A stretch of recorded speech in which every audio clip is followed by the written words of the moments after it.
Hi everyone, and happy International Pronouns Day.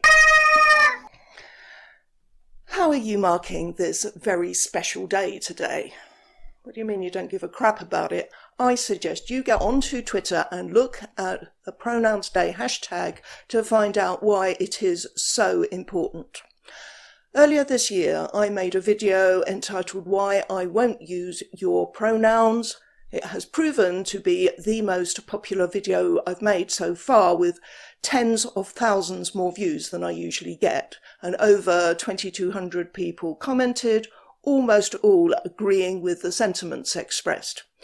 It's quite evident this issue gets up a lot of people's noses, and what I'd like to do today is highlight just a few of those comments with their stories. Before I do, we'll go back further to this day last year and check out a contribution from someone who posted beneath the video I made celebrating last year's Pronouns Day.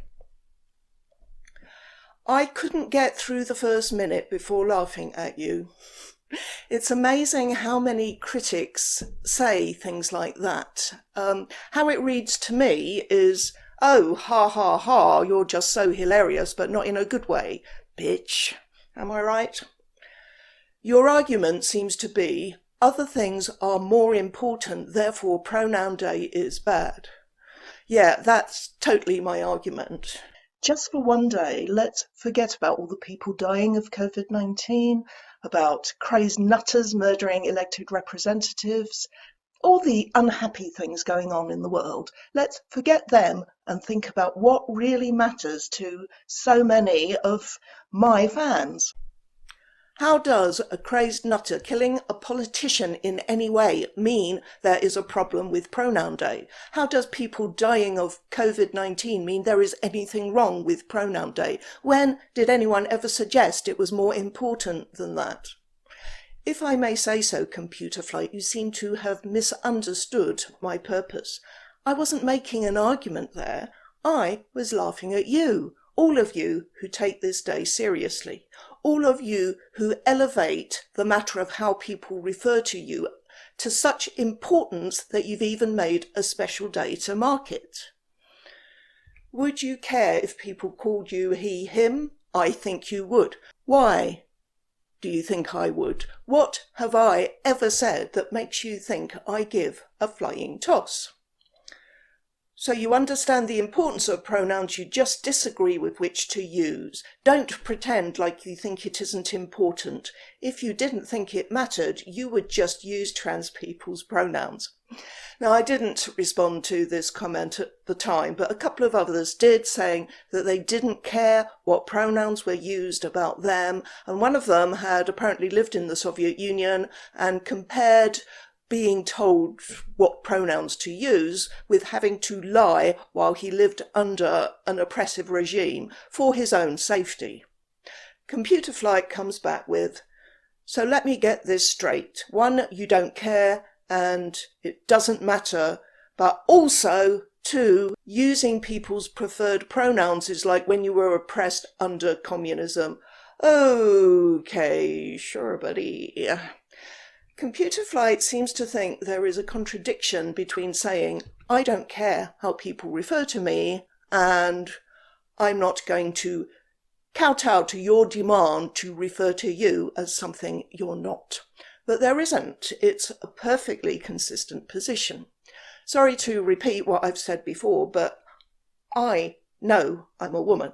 It's only people who know they are not what they claim to be, who are not what they wish they were, whether woman or man, who demand to be humoured with the other sex pronouns because it makes them feel validated. I don't need validation because I am what I am, adult, human, female.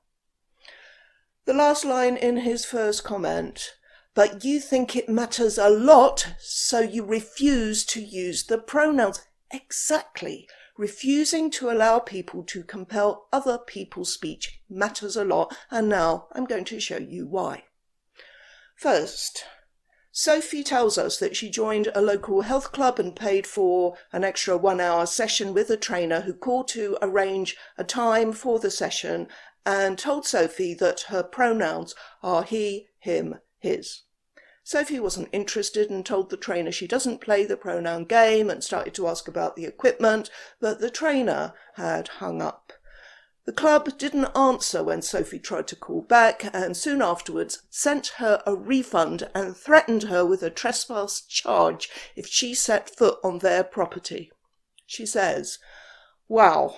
In the months that followed, I have been called every name in the book, denied service from medical professionals, denied membership in non-profits, supposedly organised to prevent child abuse, and blocked from engaging in discussion with our local, quotes, educators.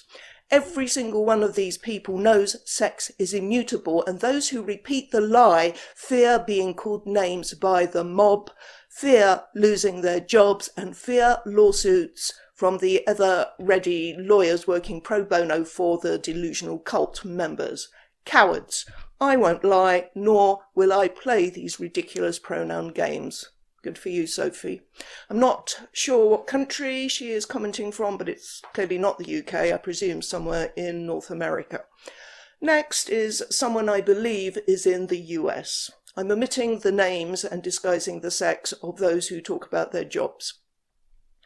"I am a K-12 educator in a public school. I was called into my building principal's office and reprimanded for refusing to play the pronoun game with a 13-year-old student who is listed as female on the official class roster.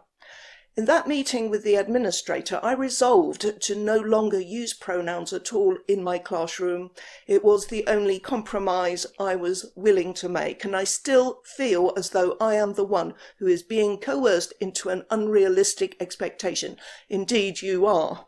If I were to estimate how many of the students identified as non-binary or the opposite gender in the 2021 to 22 school year at my current place of employment, I would put it at around 1 to 2%, nearly all biological females who want to identify as males.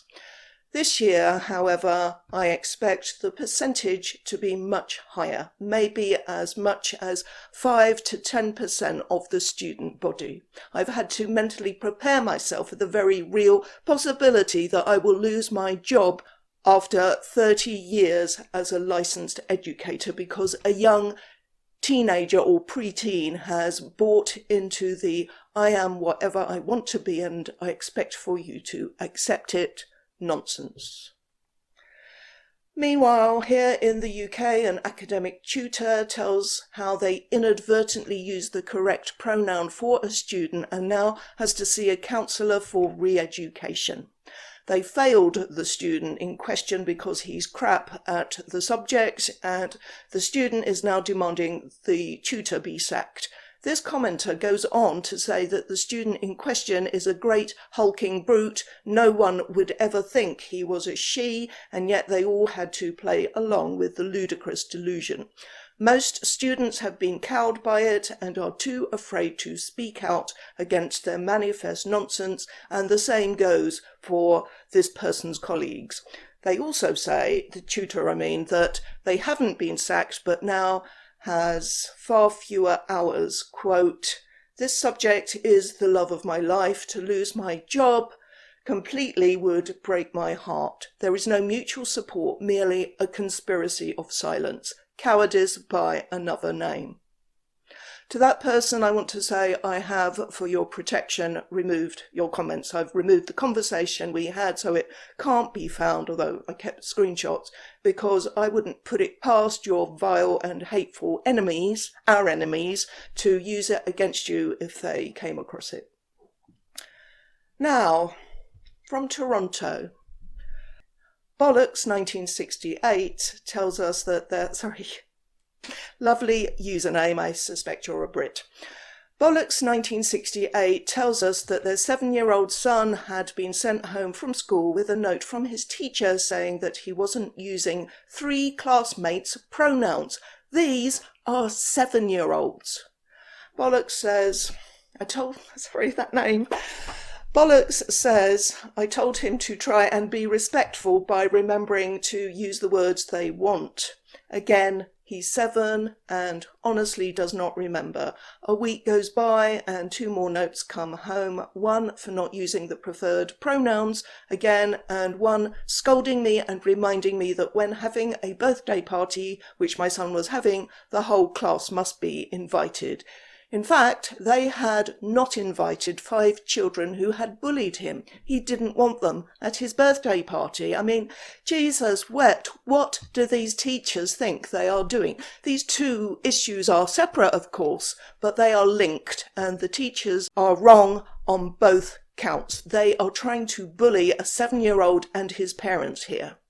I should point out that this did not happen in a public school, but in what the commenter calls an alternative learning environment chosen because the child had been struggling in the public school system, but he is now back at a public school and thriving. Hopefully this won't happen again to him or any other child, but it probably will, because these people, these teachers and the parents who allow their 7-year-olds to dictate what pronouns people should use for them are crazed, headbanging maniacs who shouldn't be in charge of kids at all.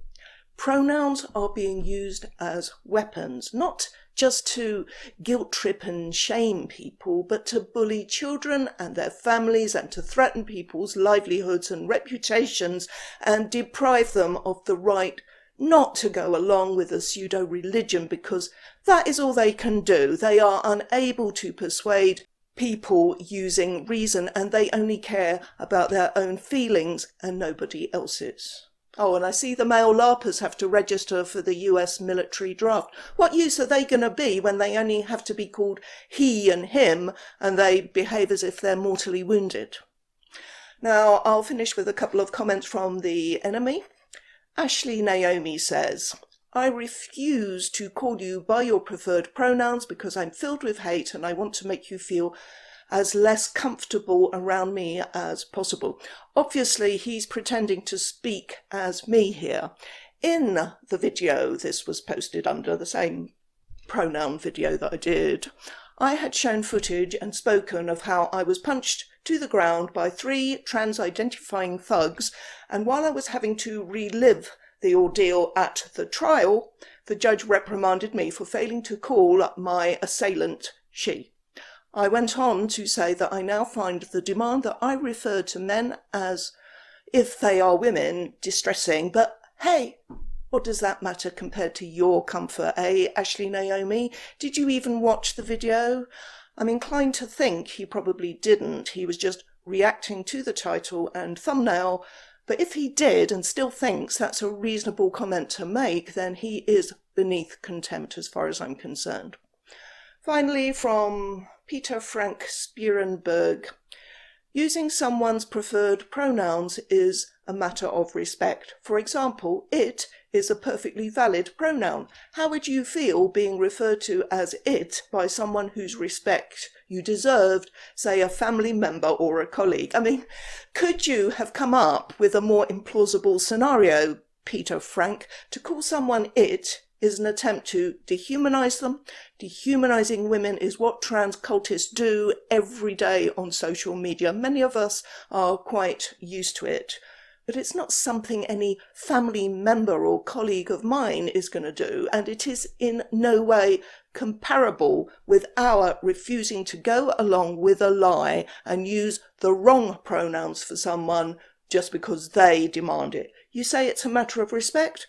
Good. All the more reason not to do it because, and this may come as a shock to you, I don't respect entitled narcissists and bullies. That's all. Enjoy the rest of Pronouns Day.